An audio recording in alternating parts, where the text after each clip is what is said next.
stuck in a hot train on the London Underground, here's the programme for you. Dispatches investigates tube hell. 3 million people from all over the world use London's tube every day. It's in a shocking state. Chronically underfunded and falling apart. I am going, but severe delay. And we have evidence that lives have been put at risk. My fear was that we were going to end up with fatalities down there. For tonight's film, we've given cameras to commuters. Pissed off, pissed off, pissed off, pissed off. We've filmed emergencies as they've happened. And on the inside, train drivers and signalmen have photographed equipment the public never sees. New Labour promised to sort out the Underground, but while the politicians fight each other, commuters suffer. Welcome to Tube Hell.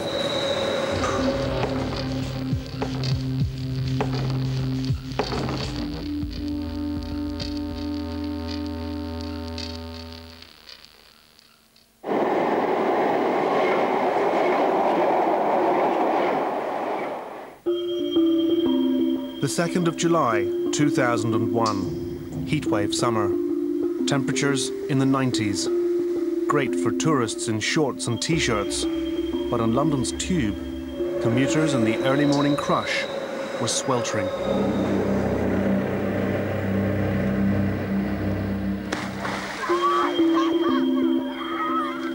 "8 a.m. A hot weather warning was issued by London Underground. Staff were permitted to take off their jackets and hats. And already at that time of day, it was very warm underground, but it was also completely packed, even though it was post-rush hour. It was a sort of your nose in someone else's back, sort of packed.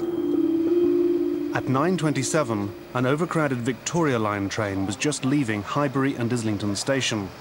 Sue Rhodes was on board. We hadn't gone very far when the train suddenly stopped. And it appeared to stop for no reason.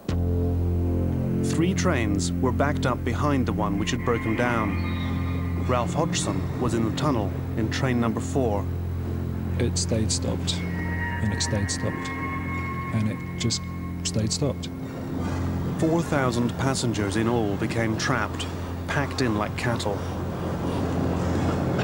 20 minutes, 30 minutes, 40 minutes. The temperature rose to over 100 degrees Fahrenheit, hotter than the legal maximum permitted for the transportation of cattle. British Transport Police rushed to the scene.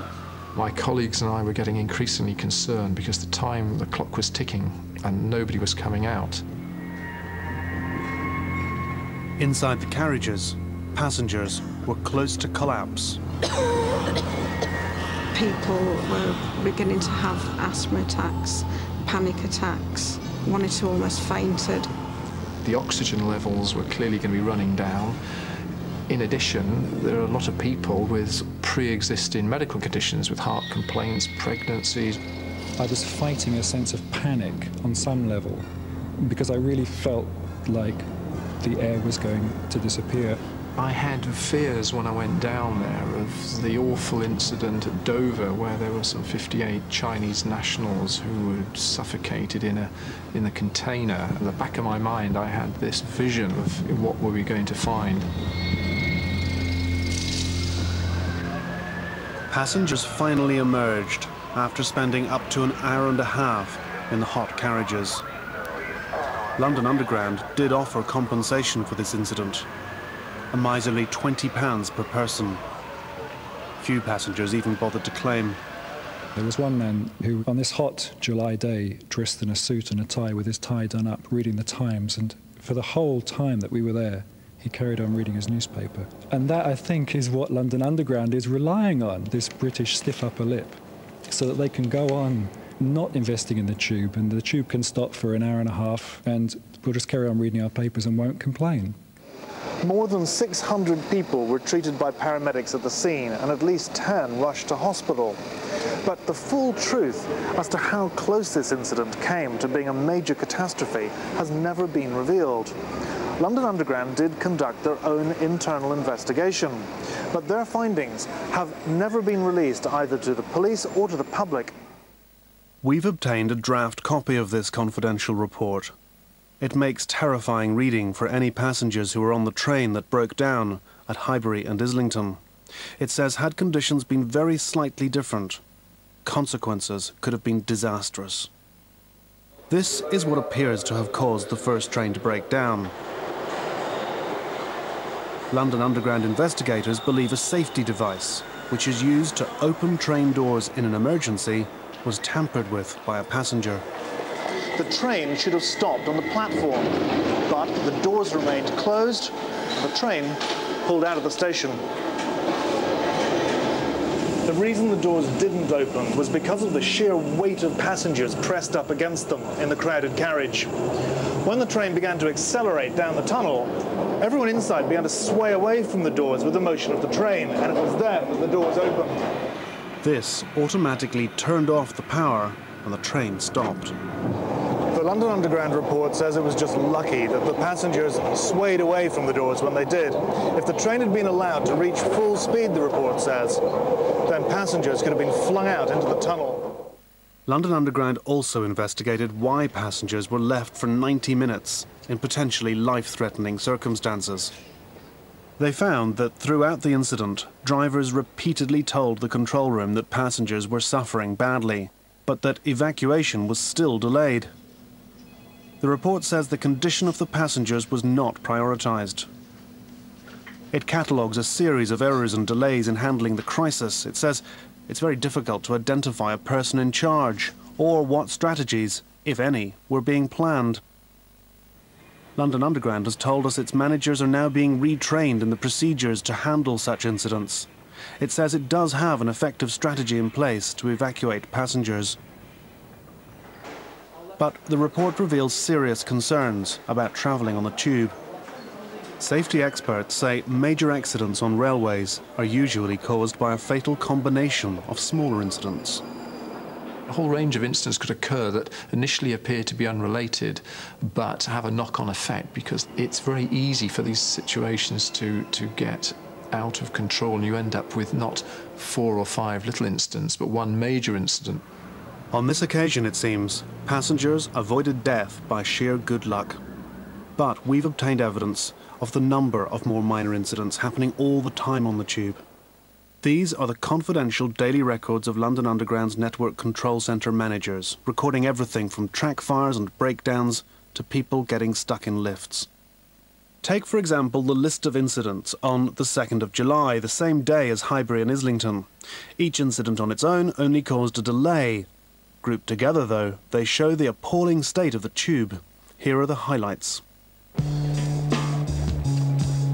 10 to 8 in the morning, and here at Bank Station, right in the heart of the City of London, and some spare rails which are stacked on the trackside fall over onto a live rail. This causes high voltage sparks to fly, which in turn causes a fire, and the Central Line service between 4 stations is suspended for 4 hours. The Central Line was back in action at 11:42. 3 minutes later, though, points failed out here at Barking. The whole District Line was delayed.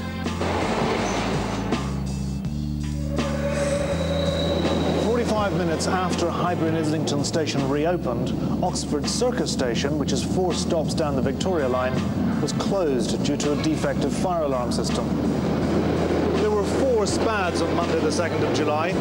Those are signals past a danger, in other words, drivers jumping red lights. Power to the trains would have been cut automatically, and the trains would have braked abruptly. At 8:25 p.m, train number 225 came into Green Park Station here with smoke pouring out of the bottom. Once again, it was the Victoria Line, and once again, the service was suspended. There were a total of 107 trains cancelled that day. There were other electrical problems. There were vandalised trains, broken windows, and that means trains have to be taken out of service. What a day. So is this what you'd expect on a network of this size, or is this a system on the brink of collapse? London Underground says all these incidents were dealt with effectively by their safety systems. The chairman of London Underground says we needn't worry. No, the tube isn't unsafe. We have a good safety record. In fact, we're as good, in fact, we're better than any of the older metros in the world in terms of safety. So let me just get a categorical statement. Is the tube safe? The tube is very safe. It's true that there hasn't been a major disaster on the tube since the King's Cross fire of 1987, but our evidence shows it was only luck that avoided a fatal accident at Highbury in Islington. We've made contact with London Underground workers, signalmen and drivers. They claim they can prove that the tube is not safe. London Underground rules say just meeting us is enough to get these men sacked. They're going to take cameras into work to provide photographic evidence that their claims are true.